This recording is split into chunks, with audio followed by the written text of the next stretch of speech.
IPL এর 25 কোটি টাকার প্লেয়ার যখন সমালোচনায় প্রত্যেকটা ম্যাচে মিচেল স্টার্ক রান দিচ্ছেন 45-এর উপরে, সেই স্টার্ক যেন ফিরে আসলেন তার চিরচেনাই ছন্দে। মিচেল স্টার্ক একাই মুম্বাইয়ের 4 উইকেট নিয়েছেন, মুম্বাইয়ের পায়ের তলায় মাটি নেই। অধিনায়ক হার্দিক পান্ডিয়ার জার্সিতেই ব্যাটিং, মুম্বাইয়ের ঘরের মাঠে ম্যাচ জিতল কলকাতা। এদিন টস জিতে আগে বোলিংয়ের সিদ্ধান্ত নেয় হার্দিক পান্ডিয়া। শুরু থেকে ব্যাটিংয়ে ধস নামে কলকাতার। ফিল সলসুলি নারীরা ইনিংস বড় করতে পারেননি, রিঙ্কু সিং ইনিংস বড় করতে পারেননি। দুর্ভাগ্য রান আউটে রাসেল ফিরে যান প্যাভিলিয়নে। কলকাতার হয়ে একাই লড়ে যান ভেঙ্কটেশ আইয়ার। ভেঙ্কটেশ খেলেন 52 বলে 70 রানের ইনিংস। কলকাতা মুম্বাইকে টার্গেট দেয় 170 রানের। ওপেনিংয়ে নেমে রোহিত শর্মা ইনিংস বড় করতে পারেননি। হার্দিক পান্ডিয়া তো দিশেহারা, তিনি কি বল খেলছেন তিনি নিজেই জানেন না। মুম্বাইয়ের অধিনায়কের দায়িত্ব পাওয়ার পর থেকে হার্দিক পান্ডিয়া যেন দিশেহারা। হার্দিক পান্ডিয়া কি করবেন হার্দিক নিজেই জানেন না।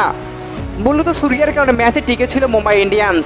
সূর্য 56 রান করে বিদায় নিলে এরপর মিচেল স্টার্ক কাউকে উইকেটে দাঁড়াতে দেয়নি এবং মিচেল স্টার্ক এক একটা বল করেন ঝড়ের গতিতে এবং মিচেল স্টার্কের বল খেতে পাচ্ছে না মুম্বাই ইন্ডিয়ান্সের ব্যাটাররা। প্রথমবারের মতো মিচেল স্টার্কের কারণে কোনো ম্যাচ জিতল কলকাতা। মিচেল স্টার্ক 4 ওভার বল করে 33 রান দিয়ে 4 উইকেট শিকার করেছেন। মিচেল স্টার্ক যেন ফিরে আসলেন সেই ভয়ঙ্কর স্টার্কের মতো এবং কলকাতা মুম্বাই ইন্ডিয়ান্সকে 24 রানে হারায়। 24 আইপিএলের প্রথম দল হিসাবে সবার আগে বিদায় নিল হার্দিক পান্ডিয়ার মুম্বাই ইন্ডিয়ান্স। মোরসালিন মিয়া, বিডেগার ফ্যান।